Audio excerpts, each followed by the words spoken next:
kien għal-ħabta tas-satejta filgħodu meta l-mexxejja tal-Istati Membri tal-Unjoni Ewropea qablu dwar it-triq quddiem fil-qasam tal-enerġija.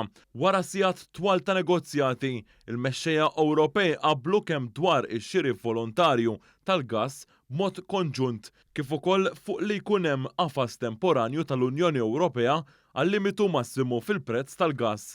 Sal-bidu tas-sena d-dieħla irid isir punt ta' riferiment komplementari ġdid li rifletti b'mod preċiż il-kundizzjonijiet fis-suq tal-gass. Il-ftehim jinkludi wkoll titjib tal-funzjonament tas-swieq tal-enerġija sabiex tiżdied it-trasparenza sabiex bekk jittaffa l-istress tal-likwidità u jiġu eliminati fatturi li jżidu il-prezzijiet tal-gass. Il-mexxejja Ewropej qablu wkoll dwar miżuri għas-solidarjetà tal-enerġija f'każ li tieqaf il-provvista tal-gass fil-livell nazzjonali, reġjonali jew tal-Unjoni Ewropea.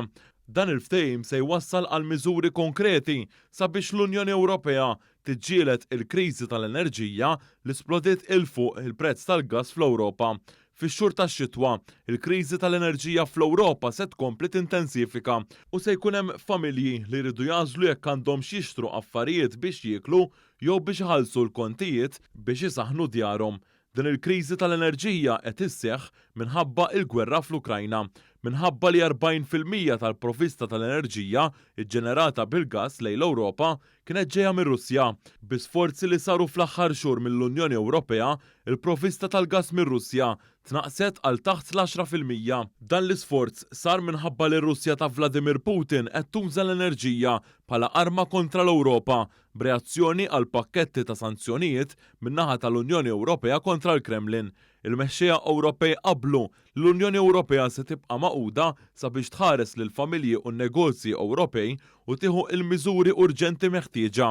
Apparti minn hekk, is-27 mexxej Ewropew qablu wkoll li l-Istati Membri għandhom iżidu l-investimenti fl-effiċjenza tal-enerġija u f'infrastruttura tal-enerġija li tibqa' valida fil-futur fosthom dik tal-interconnectors. Dan il-ftehim fil-Kunsill Ewropew wassal biex tbaxxa il-prezz tal-gass fl-Ewropa matul il-jum tal-ġimgħa.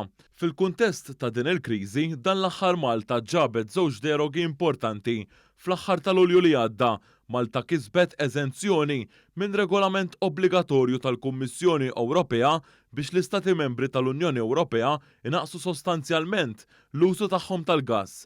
Barra minn hekk, fl-aħħar ta' Settembru, Malta kisbet deroga oħra mill-liġi Ewropea li tistipula tnaqqis ta' bil-fors fl-użu tal-elettriku.